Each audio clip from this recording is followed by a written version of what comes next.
që menaxhohet shumë lehtë, edhe jo me u menaxhu prej politikanëve shizofren, të cilët veten e shohin me një mision historik me ndryshu planetin, me ndryshu kontinentin, se na jena vend i vogël, as mundna me ndryshu vendin ton, jo duhet me ndryshu Evropën, duhet me pri çapo diun e farë ideologjie planetare. Kësi megalomani, kësi halucinacione ka pasur Enver Hoxha, ka pasur plotësi lider vendeve të vogla. Kështu që neve na vyn politikan normal të llojit të Lumir Abdixhikut, i cili merret me problemet tona të përditshme. Dhe gjatë intervistës së tij sonte, do thotë e sheh që njeriu është me kam në tokë edhe ofron zgjidhje konkrete për çdo probleme të cilat na i ballafaqohemi çdo ditë. Nuk po du me zot më shumë se pajtohem edhe me shumicën e më të shkurtë sot po patëm.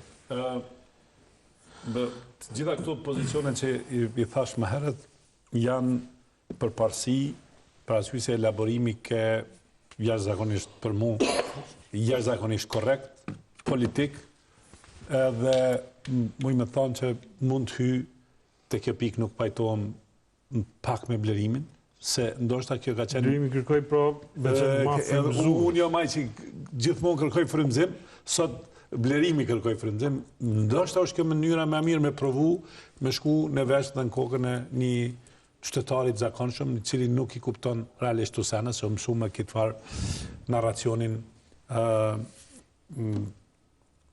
të vërasht Albin Kurti. Tash, po ndodhen të disa pika të cilat më duken pak arrogante. Edhe, dhe me thonë, talja me Albin Kurti. Tha... Po atë një pjesë ta nuk din. A i tha, këto që mund të thëmë, që a i nuk din qa flet, jo për ekonomin ku unë tha nuk e pranoj fare si bashkëbisedus, po edhe për çështje tjera. Tha, unë nuk e di si i lidh telat e Bakrit dhe telat tjerë, por tha, Leo, se po thëmë ty se ti ke qenë aty. E kemi edhe deklaratën, në fakt, mundë me në por tha, nëse i lidh gjitha ato si, nëse dhe telat e Bakrit dhe ato e ka dijen aq të vogël sa këto tjera, ta nuk kem qa bëjmë me këtë njëri. Ate të dëgjojmë këtë deklarat të Abdixhikut. Si është parancishëm, ai nuk e kupton as çka flet shpeshherë, nuk kupton çka flet, ai nuk ka, ajo është për ekonomi apo për gjithçka, edhe për politikë, apo për çka bëri.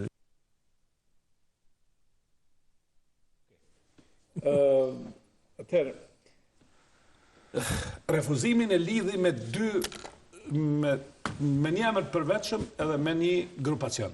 E lidhi me Albin Kurtin, personalisht, që kjo lëndën kupton se ka mundësi që nëse edhe pse kishte një pelqim, po themi kështu për Glau Konjufsën, por nuk ka respekt më për to, për faktin që u kandidua për kryeministër. Dhe e humbi dignitetin. Dhe mori shembujnë se si nuk do të ndodhte kur në lidhjen demokratike një gjë të tillë. Dhe listën dhe sharjet e listës guxon.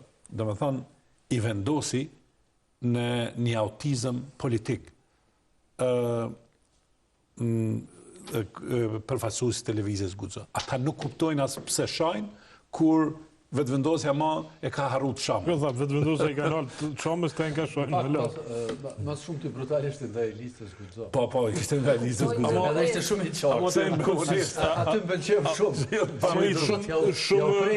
Shumë brutal përfaqësues të listës guxon ndaj LDK-s. Pra gjuhën që përdorin në shumë vulgare në raport me LDK-n. Kështu që përgjigja e tij në raport me guxon ishte nuk e di si profesor blerimi si trajton këto ata për shkak për lumin, për LDK-n, pra gjuha aty është tepër e vrasë. Për gjuhën emancipimit të lëvizjen vetëvendosje.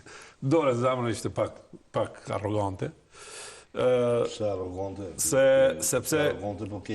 Sepse kalon nga një qëndrim politik, blerim në një superioritet moral. Nuk di, ti mund është me shpjegu ma mirë, unë po mundohem që ajo tingëllon bukur. Edhe është ushqyse për një njerit LDK-s që ndëgjon.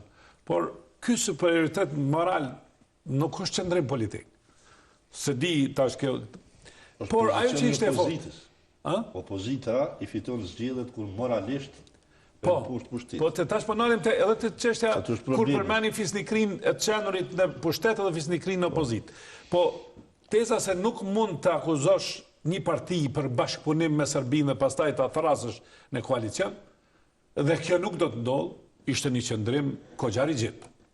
Edhe pse në fund tha, japet shpresa se duhet, japet shpresa e këtij bashkëpunimi, kur tha se na duhet që ti ndërtojmë stabilitetin e institucioneve. Okej, atë pak për projekcionet, jemi shumë keq me kohën, Baton. Po, tha, nuk ka pazar politik që ndron këtë bindje. Nuk ishtë dasht, shumë e fort kjo, për shembull është një mungesë fleksibilitetin politik. Po tash po flas për disa pika që ndoshta ishtë dasht me relativizu këtë sentencë. Pastaj, ai tha, unë kam prishe personale, veç që se tha me Albin Kurtin. Edhe nëse ke prishe personale... Po, që mediat ju po I pranoni në studio si shdasht ta me pranu... Ajo që kisha është... Për shkak të asaj çfarë kanë bërë. Që ndoshta ti është dash me një pyetje, tha, pushteti është mjet fisnik. Por tha, të qendrit në opozitë është po aq fisnike. Dgjoj, po ta thush këtë sen, e relativizon në një farë mënyre gjithë çështjen e betejës për pushtet. Për arsye se kjo e don në publiku e don një farë sqarimi. Nuk mund është të dy, atë është njëri fisnik edhe tjetri. Por, summa summarum, aje përmbylli me një mesazh... Ashtë jo fisnike me qenë në pushtet me çdo kusht. Po, është. Aje përmbylli me një sen. Në pjesën e parë paralajmëroi unitetin. Kosova, tha, ka qenë krizë të ngjashme në vitin 2001. I vetmi lider që ka kuptuar që duhet të gjitha partit, të lëshoj pedë, gjitha partit të krijojnë një qeveri, ka qenë Ibrahim Rogova, kur ka pranu kryeministin në Partisë Demokratike dhe Aleancën në pushtet. Dhe aje quajti uniteti vitit 2001, që paralajmërojnë se neve na duhet një gjë e tillë. Nuk e di, a mund të hynë kënë lëkurën e Ibrahim Rogovës, por me gjitha të, e dha një farë shpjegimi. So e rodhën e mungon në një faktor tjetër, që atëherë ka qenë shumë i rëndësishëm 2001. Ndërkombëtare? Faktori amerikanë. Po. E tha dhe këtë, nuk e di, a kemi mundësi. Okej, a dalim pak se përdu, këtë është Batoni, që më thonë, automatikisht pyetja është e projekcionit. Nuk flet.